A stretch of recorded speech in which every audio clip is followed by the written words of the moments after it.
Hello guys, welcome back to my channel. तो आज है ह्यूमन रिप्रोडक्शन का लेक्चर नंबर 2। तो लेक्चर नंबर 1 में पहले से कवर कर चुकी हूँ, थोड़ा बहुत ब्रेक हो गया, कोई बात नहीं। लेक्चर नंबर 2 से शुरुआत करते हैं। तो आज है हमारा ह्यूमन रिप्रोडक्शन का लेक्चर नंबर 2।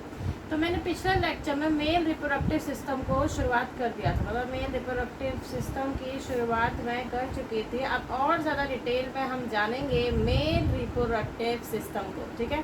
किसको जानेंगे? मेल रिप्रोडक्टिव सिस्टम को जानेंगे। सबसे पहले आपको पता होना चाहिए कि मेल रिप्रोडक्टिव सिस्टम कहाँ लोकेटेड होता है। इज लोकेटेड, ये मैं पिछली क्लास में बता चुकी हूँ, फिर से बताती हूँ। Is located in the pelvis region, ठीक है। जो आपका नीचे का रीजन होता है, हिप के अराउंड जो रीजन होते हैं, पेल्विक बोन के सराउंड, वो होता है आपका पेल्विस रीजन, ठीक है। तो male reproductive system is located in the pelvis region. It includes, इसमें क्या क्या चीज़ें आती है इसके बारे में आपको पता होना चाहिए। सबसे पहले इसमें आता है पेयर ऑफ टेस्टीज, ठीक है। दो टेस्टीज होती हैं, a pair of testes, accessory ducts, accessory glands and male external genitalia, जिसको पीनस भी कहा जाता है। आगे आप और ज़्यादा डिटेल में जानेंगे। तो इतनी चीज़ें मैं पहले से बता चुकी थी। मेल रिप्रोडक्टिव सिस्टम में से करेंगे pelvis region, it includes pair of testis, pair का मतलब दो होता है, accessory ducts, accessory glands and male external genitalia, ठीक है। अब हम थोड़ा आगे बढ़ते हैं। इतना तो मैं पहले बता चुकी थी ना, थोड़ा सा आगे बढ़ते हैं। इसके आगे आपको कौन कौन सी चीज़ें पता होनी चाहिए। सबसे पहले मैंने आपको बोला था कि टेस्टिस आपके एब्डोमिनल कैविटी में नहीं होती, जो आपका पेट वाला रीजन होता है वहाँ नहीं होती है। टेस्टिस एक्स्ट्रा एब्डोमिनल कैविटी में प्रेजेंट होती है। सो टेस्टीज, ठीक है, ई एस लिखा है, मतलब दोनों टेस्टीज आर सिचुएटेड, ठीक है, are situated outside the abdominal cavity, outside the abdominal cavity, यानी कि एब्डोमिनल कैविटी के अंदर नहीं होती है। Within a pouch known as scrotum, ठीक है, मतलब ऐसे समझिए, ठीक है। स्क्रोटम कुछ इस प्रकार का पाउच होगा, ठीक है। स्क्रोटम कुछ प्रकार के, इसमें स्क्रोटल सैक होते हैं, ठीक है। उस स्क्रोटल सैक के अंदर आपके दो टेस्टीज होते हैं, ठीक है। ये आउटसाइड द एब्डोमिनल कैविटी होता है, इनसाइड द एब्डोमिनल कैविटी नहीं होते, ठीक है। आउटसाइड द एब्डोमिनल कैविटी होता है। अब आप क्वेश्चन पूछेंगे कि testes are situated outside the abdominal cavity within a pouch called the scrotum. तो आउटसाइड द एब्डोमिनल कैविटी रखने की तो वही बात हो गई ना कि घर है, मान लीजिए आपका जो मेल में देखते तो मेल हो गया घर, भाई घर से बाहर क्यों रख रहे हो? तो घर में रखना चाहिए था ना, घर से बाहर क्यों रखा जा रहा है? घर से बाहर इसलिए रखा जा रहा है ताकि टू मेंटेन, इसके ऊपर सबसे ज़्यादा क्वेश्चन आता है कि टेस्टिस को बाहर रखा ही क्यों गया? To maintain 2.5 degree Celsius, 2.5 degree Celsius lower than the normal body temperature. Normal body temperature आपका 37 डिग्री सेल्सियस है, तो उससे 2 से 2.5 डिग्री सेल्सियस कम चाहिए होता है फॉर द स्पर्मेटोजेनेसिस प्रोसेस के लिए। मैं बताती हूँ, देखिए मैंने आपको रिप्रोडक्टिव इवेंट्स बताए थे कि सबसे पहले स्पर्मेटोजेनेसिस की प्रोसेस हो रही है। तो आपको पता है कि अल्टीमेटली टेस्टीज जो है, क्योंकि टेस्टीज के अंदर स्पर्मेटोजेनेसिस हो रहा है और टेस्टीज के अंदर भी जो सेमिनिफरस ट्यूब्यूल होता है उसके अंदर स्पर्म फॉर्मेशन होती है। तो अगर आपको स्पर्म फॉर्मेशन करवानी है तो आपको टेस्टीज को बाहर ही रखना पड़ेगा। अगर आपकी टेस्टीज एब्डोमिनल कैविटी के अंदर है तो उसमें स्पर्म फॉर्मेशन नहीं होगी। तो अगर आपको स्पर्म फॉर्मेशन करवानी है आपको टेस्टीज को स्क्रोटम के अंदर रखना होगा। 2.5 degree Celsius normal for the normal internal body temperature require, ठीक है। मैं ऊपर की लाइन मिटाती हूँ, इसके आगे बताती हूँ। Require for the spermatogenesis process, require for the spermatogenesis. अब देखिए स्पर्मेटोजेनेसिस का क्या मतलब होता है? स्पर्म यानी कि स्पर्म, और जेनेसिस का मतलब फॉर्मेशन, स्पर्म की फॉर्मेशन, ठीक है। तो to maintain 2 to 2.5 degree Celsius lower than the normal body temperature require for the spermatogenesis process, ठीक है। चीज़ नोट डाउन कर लेते हैं, कोई मिटा देते हैं, फिर और ज़्यादा अच्छे से हम चीज़ों को लिख पाएंगे, ठीक है। देखिए इसके आगे हमें क्या पढ़ना है, मैंने आपको इतनी चीज़ें बता दी, ठीक है। अब आपको कुछ टेस्टिस की शेप पता होनी चाहिए। तो इन अडल्ट्स, ठीक है, अडल्ट्स में क्या होता है? टेस्टिस दोनों testes are oval in shape. ठीक है, अगर ओवल इन शेप है तो उसकी कुछ लेंथ भी होगी और उसकी कुछ विड्थ भी होगी। लेंथ होती है 4 to 5 सेंटीमीटर, विड्थ होती है 2 to 3 सेंटीमीटर। नेक्स्ट चीज, testes are covered by a dense covering. Covering का भी नाम होता है ट्यूनिका, पर इसमें नहीं दे रखा, सिर्फ डेंस कवरिंग दे रखा है, तो सिर्फ आप डेंस कवरिंग को याद रखेंगे। तो इन अडल्ट्स में testes are oval in shape. ठीक है, जो इनका जो शेप है वो इम्पोर्टेंट है। ठीक है, ओवल इन शेप होता है। जैसे अगर ये ओवल इन शेप है तो उसका कुछ लेंथ भी बनता है, उसका कुछ विड्थ भी बनता है, तो इसीलिए लेंथ होगी 4 to 5 सेंटीमीटर। ये भी लर्न करना हो, ये भी लर्न करना है, इवन ये भी लर्न करना है। एनसीईआरटी की हर एक चीज़ लाइन याद होनी चाहिए। तो लेंथ होता है 4 to 5 सेंटीमीटर, विड्थ होती है 2 to 3 centimetre. Testes are covered by dense covering. अब आपको क्या बताना चाहिए, टेस्टीज के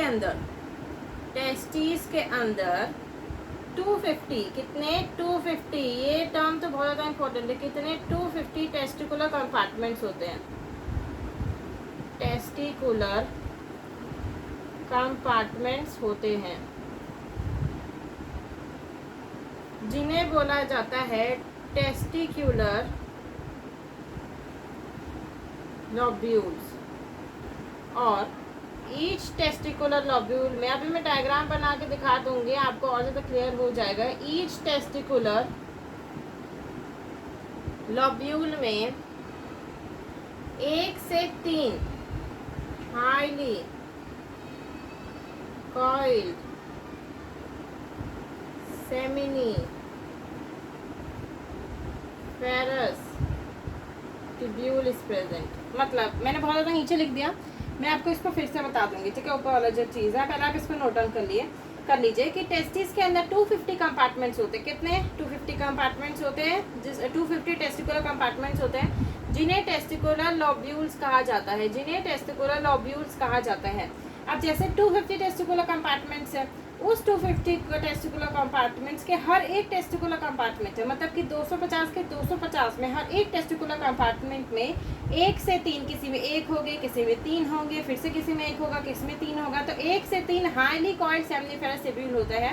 इसे आप नोट डाउन कर लीजिए, फिर मैं डायग्राम को बना के दिखाती हूँ कि इसका मतलब क्या है। मैंने बोला कि टेस्टिस के पास 250 टेस्टिकुलर कंपार्टमेंट्स होते हैं। जैसे आप वैसे 2 टेस्टिस होते हैं, मैं आपको एक टेस्टिस बना के दिखाती हूँ। मैंने टेस्टिस बना ली, टेस्टिस ओवल इन शेप होती है। ठीक है, अब मैंने बोला कि उसमें 250, तो आप इस तरीके से बना लीजिए।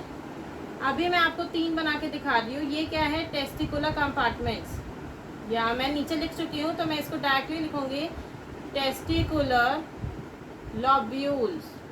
कितने हैं, 250 इन ईच टेस्टीज। और अगर मैं टेस्टीज में पूछूं, दोनों टेस्टीज में पूछूं तो कितने हो जाएंगे, 500 हो जाएंगे। ये इंपॉर्टेंट है, कितने हो जाएंगे, 500 हो जाएंगे। तो मैंने बोला टेस्टिकुलर लोब्यूल्स कितने हैं, ऐसे कंपार्टमेंट्स बने हुए हर एक टेस्टिस में, बहुत सारे कंपार्टमेंट्स बने हुए छोटे छोटे, 250, और उस हर एक में 250। जैसे मैंने बोला 2 टेस्टिस है, ये एक टेस्टिस हो गया, एक टेस्टिस हो गया, इसमें 250 कंपार्टमेंट्स, इसमें 250 कंपार्टमेंट्स, तो ऑटोमेटिकली कितने कंपार्टमेंट्स, 500 कंपार्टमेंट्स।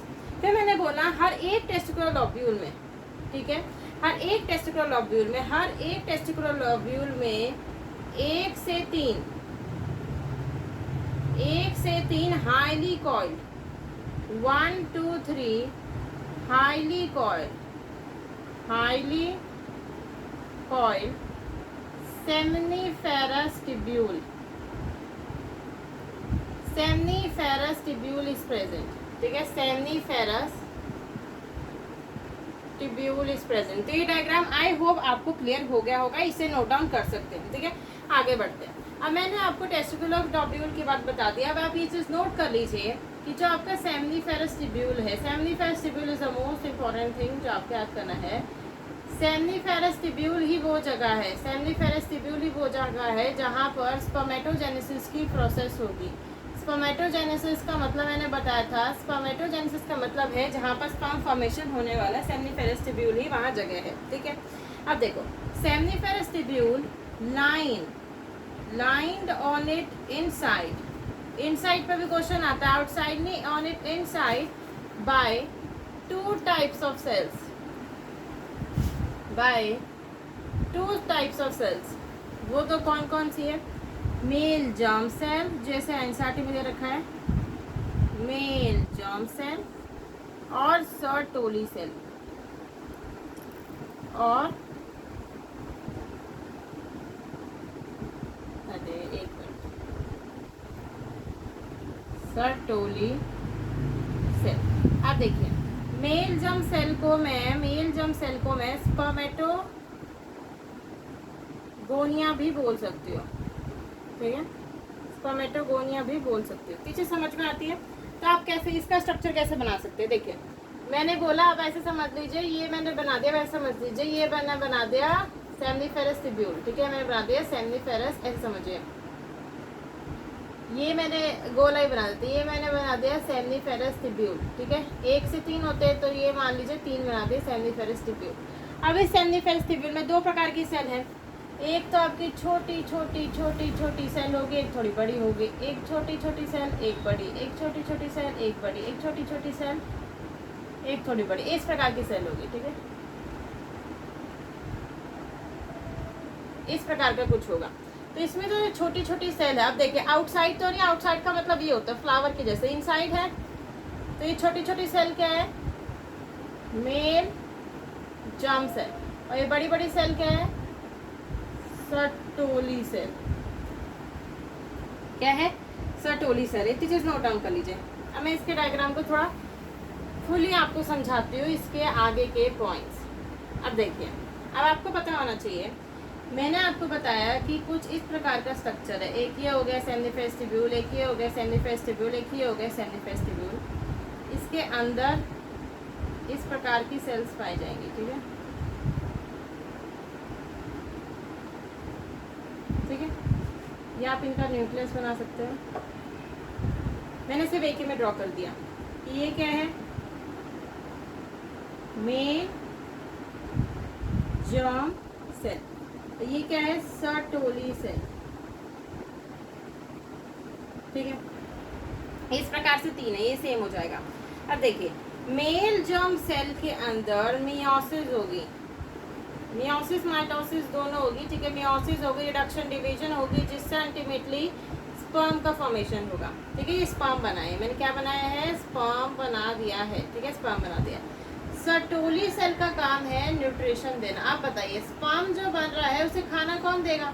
न्यूट्रिशन भी तो देना है, खाना भी तो देना है, वरना बेचारा जिएगा कैसे? तो उसे न्यूट्रिशन देता है सर्टोली सेल, न्यूट्रिशन देती है सर्टोली सेल। अब यहाँ पर नजर घुमाइए, ये आपको जगह दिख रही है, खाली जगह, ठीक है, ये खाली जगह दिख रही है, इस खाली जगह को बोलते हैं इंटरस्टिशियल स्पेसेस। तो इंटरस्टिशियल स्पेसेस कैसी जगह हो गई? outside the seminiferous tubule, outside the seminiferous,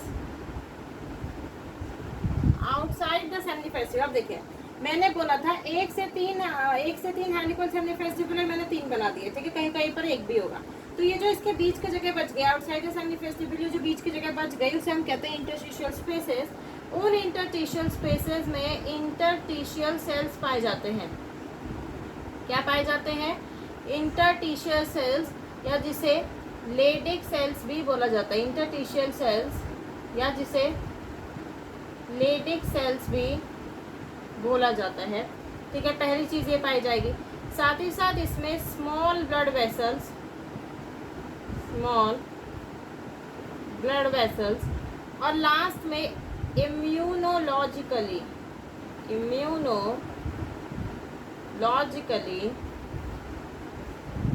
competent sales पाए जाएंगे। अब इम्यूनोलॉजिकली कॉम्पिटेंट सेल्स क्या होते हैं? WBCs। WBCs क्या होते हैं? WBCs हमें बीमारियों से बचाते हैं, तो इम्यूनोलॉजिकली एनसीईआरटी की उसी पैराग्राफ में लास्ट लाइन दे रखी है। तो ये 3 चीज़ आपको पता होनी चाहिए कि क्या क्या पाया जाता है इंटरस्टिशियल स्पेसेस में। तो इंटरस्टिशियल स्पेसेस में पाया जाता है इंटरस्टिशियल सेल्स या फिर लेडिक सेल्स, इंटरस्टिशियल सेल्स या फिर Leydig cells, small blood vessels, और इम्यूनोलॉजिकली कॉम्पिटेंट सेल्स का मतलब होता है WBCs। जो कि होंगे फैगोसाइटोटिक नेचर के। WBCs आप मान लीजिए, पर आपको यही लाइन याद होनी चाहिए कि म्यूजिकली कॉम्पिटेंट सेल्स, क्योंकि एनसीईआरटी में यही लिख रखी है, ठीक है, क्योंकि एनसीईआरटी ने क्या कर रखी है, यही लिख रखी है। तो इस समझ में आता है कि म्यूजिकली कॉम्पिटेंट सेल्स का क्या मतलब। अब देखिए, लेडिक सेल्स एक सिक्रेशन निकालता है जिसके बारे में आपको पता होना चाहिए, ठीक है। लेडिक सेल एक सिक्रेशन निकालता है, उसके बारे में आपको क्या होना चाहिए, पता होना चाहिए, ठीक है। इसको मैं मिटा देती हूँ। देखिए, जो आपका लेडिक सेल है, ठीक है, जो आपका लेडिक सेल है, Leydig cell synthesize and secrete testicular hormones, androgen. Androgen में भी मेन होता है टेस्टोस्टेरोन। क्या होता है, टेस्टोस्टेरोन। अब आपको देखो कैसे समझ में आना चाहिए। देखिए, आपको पहले पता होना चाहिए कि प्राइमरी सेक्स ऑर्गन कौन से होते हैं। प्राइमरी सेक्स ऑर्गन और secondary sex organ. Primary sex organ होते हैं, सबसे पहले आप याद कर लीजिए कि प्राइमरी सेक्स ऑर्गन होते हैं आपकी टेस्टिस और ओवरी, ठीक है। अब प्राइमरी सेक्स ऑर्गन मैंने कैसे बोला, प्राइमरी सेक्स ऑर्गन वो होगा जो कि गैमेट बनाएगा। अब आपको पता है ना, टेस्टिस बनाता है अपना मेल गैमेट, ओवरी बनाते हैं अपने फीमेल गैमेट, साथ ही साथ वो हार्मोन बनाएगा, ठीक है। हार्मोन आप आगे जानेंगे। यहाँ तो आपने जान लिया है कि टेस्टिस बनाती है हार्मोन टेस्टोस्टेरोन, ओवरी बनाएंगी ovarian hormone oestrogen and progesterone. तो प्राइमरी सेक्स ऑर्गन मतलब एक क्राइटेरिया मैंने सेट कर दिया कि मैं प्राइमरी सेक्स ऑर्गन उसको बोलूंगी जो गैमेट बनाएगा और हार्मोन बनाएगा।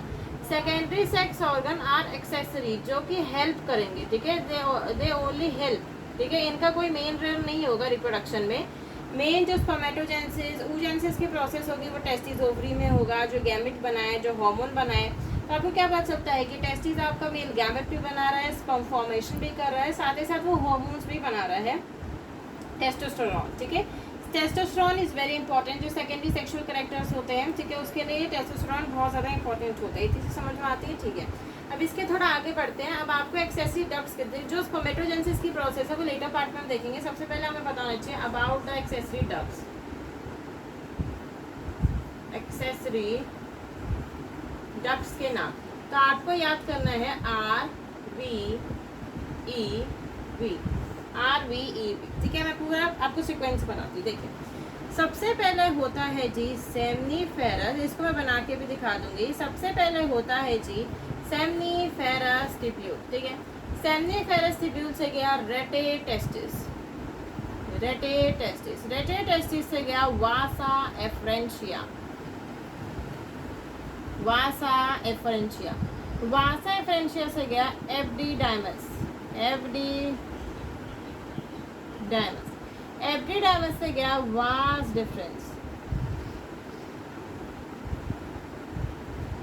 डिफरेंस से गया इजैकुलेटरी डक्ट।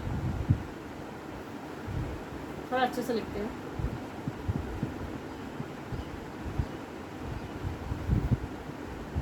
इजैकुलेटरी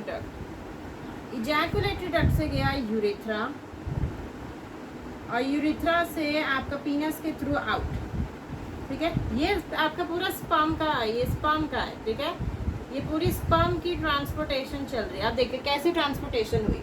सबसे पहले सेमनीफेरस टिब्यूल, तो पहले समझिए कि ये हो गया आपका टेस्टिस, ठीक है, थोड़ा पतली बना दी।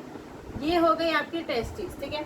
अब देखो टेस्टिस से क्या होता है कि यहाँ से मान लीजिए आपका टेस्टिस से ऐसे निकलता है, ठीक है। ये आपका निकला हाईली कॉइल एब्डिडाइमस, फिर आपका निकला वास डिफरेंस, यहाँ जाता है, फिर वो लूप करता है, फिर ऐसे करके इस तरीके से पूरा स्ट्रक्चर निकलता है। तो आपको ये स्ट्रक्चर एनसीईआरटी में बहुत आसानी से दिख जाएगा। सबसे पहले वो सेमनीफेरस टिब्यूल से बाहर निकलेगा। सेमनीफेरस टिब्यूल के बाद स्पर्म जाएगा रेटेटेसिस। ये सब क्या है, रेटेटेसिस के प्रकार की पाइप है। मान लीजिए कि सेमनीफेरस टिब्यूल एक ऐसी जगह हो गई, फिर पाइप नंबर ए, फिर पाइप नंबर 2, फिर पाइप नंबर बी, ऐसे ऐसे करके ये फिर बाहर जाएगा, ठीक है, बाहर जाएगा। और फिर फीमेल एक्सटर्नल जेनिटेलिया में फीमेल ट्रैक्ट में जाके इंसेमिनेट कर देगा। तो सेमिफेस ट्यूबुल के बाद टेस्टिस में जाना है, वासा एफरेंशिया में, फिर एब्डोडाइमस में, फिर वास डिफरेंस, फिर इजैकुलेटरी डक्ट, फिर यूरेथ्रा, फिर आउट। ये पूरा का पूरा आपको ऑर्डर या आपको आरबीबी से डायरेक्ट याद करना तो आप कर सकते हो। टेस्टिस, वासा एफरेंशिया, एब्डोडाइमस और वास डिफरेंस, एब्डोडाइमस और वास डिफरेंस, ठीक है। अब देखिए, अब आपको क्या बताना चाहिए कि इन डक्ट्स का क्या काम है, ये डक्ट्स क्या काम करती हैं। these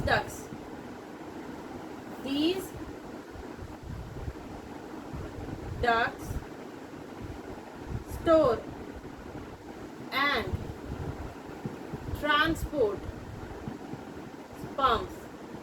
इन डक्ट्स का क्या काम है, जो मैंने टेस्टिस, वासा एफरेंशिया, एब्डोडाइमस, वास डिफरेंस बताया, वो स्टोर करेंगे, ट्रांसपोर्ट करेंगे टेस्टिस को कहाँ से लेके कहाँ तक, from testis to outside through urethra. मतलब आप समझे मतलब क्या है। आप ऐसे समझिए कि यहाँ पर हो गया दिल्ली, यहाँ पर हो गया मुंबई, ठीक है। ये हो गया दिल्ली, ये हो गया मुंबई। दिल्ली को मान लीजिए टेस्टिस, मुंबई को मान लीजिए आप यूरिथ्रा या आउट पहुँचाना, तो यहाँ से आपकी डक्ट्स लेके जाएंगे आपको, ठीक है। डक्ट्स लेके जाएंगी, क्या लेके जाएंगी, डक्ट्स लेके जाएंगी।